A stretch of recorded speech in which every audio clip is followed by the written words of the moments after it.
If you're thinking either about maintaining where you're at, or if you're thinking about continuing your fat loss, I want you to keep a few key things in mind.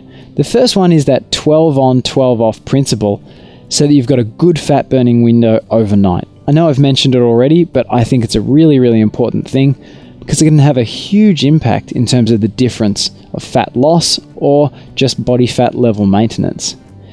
Now, the next thing to think about, and it sounds a bit funny, but it's making sure that you get an adequate amount of food energy during that 12 hours on.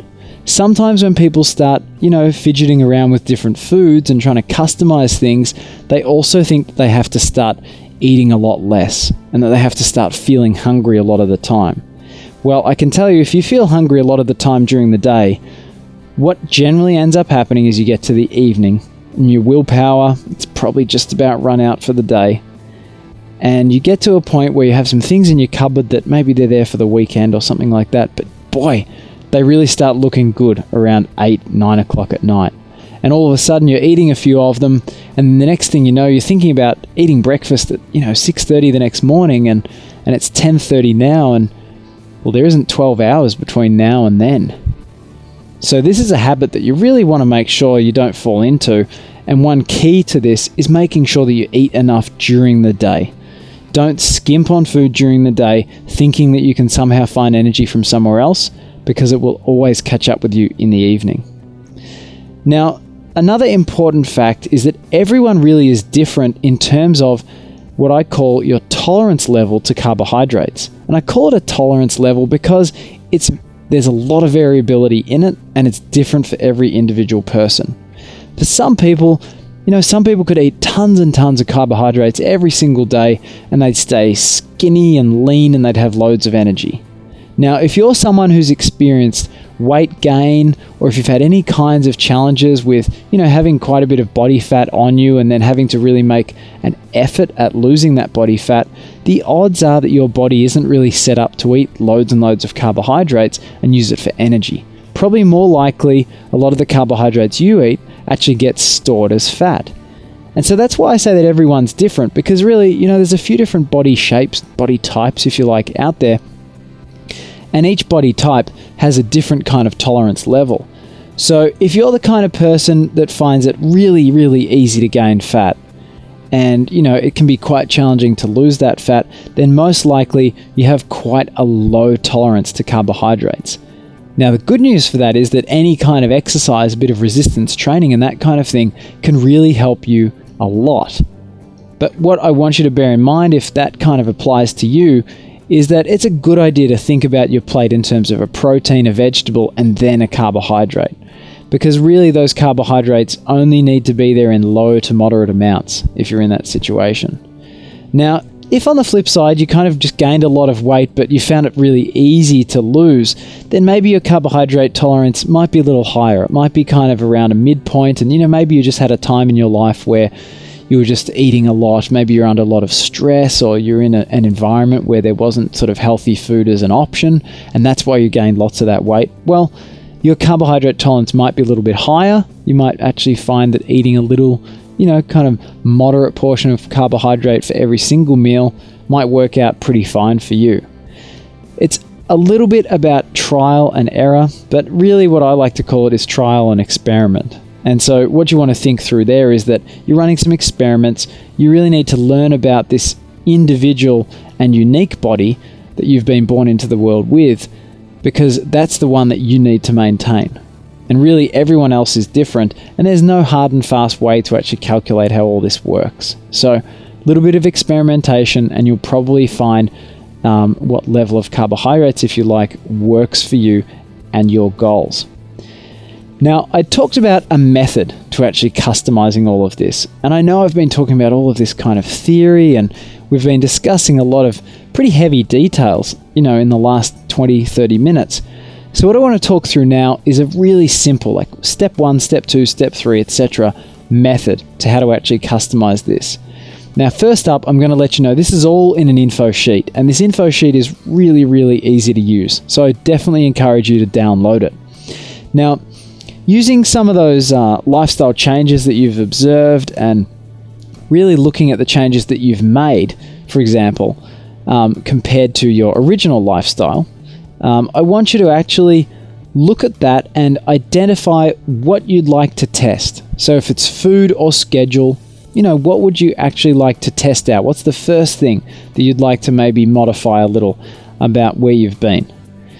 And also, I want you to make a note, just a mental note if you like, of what outcome you actually want. So are you going for maintaining your body fat level, or are you going for fat loss?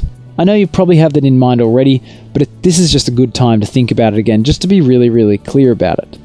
The next step, step 2, is to identify your test period. And I always say 2 weeks at a minimum, because the body just doesn't change as quickly sometimes as we'd like it to.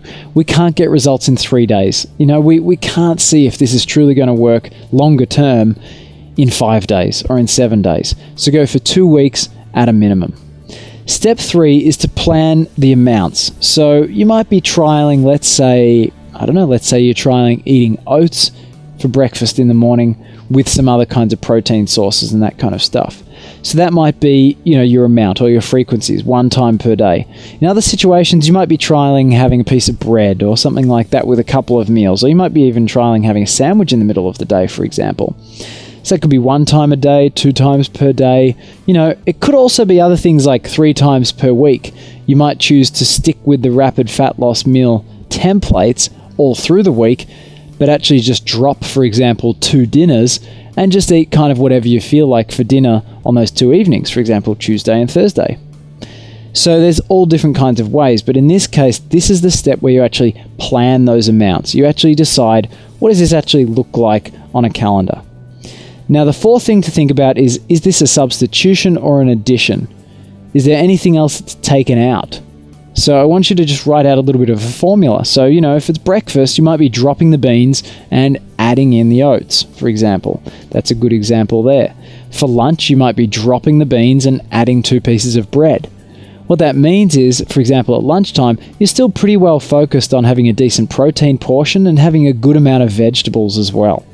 So by just replacing the beans with the bread, you're going to actually see, how that actually affects your fat level over a couple of weeks, maybe over a month, something like that. Step 5 is to make sure you have the last 2 weeks up to date in your measurement log before you get started. So if you're at a point where you don't have any measurements at all, and you don't really have any idea of what kind of trends have been happening, if you actually want to understand whether this kind of change is actually going to work for you, you really do need to have 2 weeks of good information before you start. So if you're at a point where you've got nothing right now, the next 2 weeks would be a great time to do all of those measurements, get up to date with that, and then start making changes after that. Step 6 is to literally start the experiment and keep true to the strategy that you came up with. So if you need to put that on your fridge, if you need to put it in your diary, stick it on your computer screen, put a note on your iPad, whatever you need to do, when you plan those amounts and that test period and exactly what you're trying out in terms of the kind of food or the schedule or whatever it is, make sure you stick to that. And this can actually be one of the more difficult bits. But if you have it written out, it makes it a lot easier than if you're relying on your memory, and if you're relying on your willpower, and if you're relying on your honesty with yourself as well. If you have it written out, I find it's a lot easier to just stick with it, and every time you're doubting it, or you're wondering, or you're thinking about kind of coloring outside the lines a little bit, you can go back to that written statement and see exactly what you wanted to test and what you wanted to check out. So step 7 is to log and measure over the weeks, and that's a pretty self-explanatory step. The 8th step, of course, which logically follows after that, is to check your results at the end of that test period.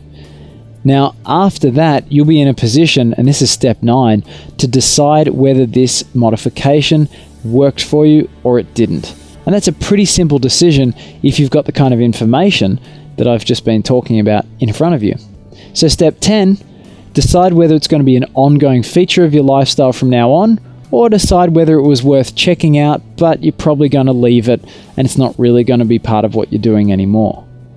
Now, as you build up and as you use this strategy, for example, for a few different foods, maybe for a different schedule, that kind of thing, you're probably going to find that, in a month or two, it's not going to take a lot of time to actually really customize this lifestyle into something that looks like exactly the life that you would like.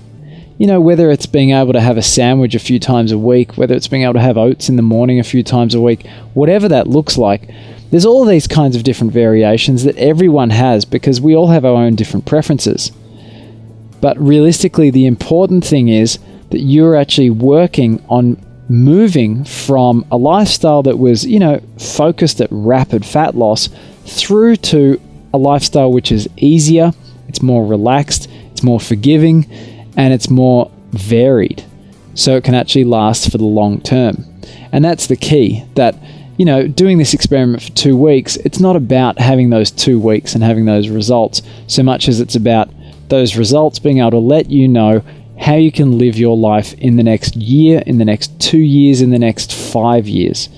Because realistically, if you can follow this through just for a couple of months, you'll probably have a really, really great idea of exactly how you can just manage your body. And trust me, you'll start doing it without even thinking about it before you know it. You'll be managing it without thinking about it, but you'll be managing it according to some really, really healthy foundations.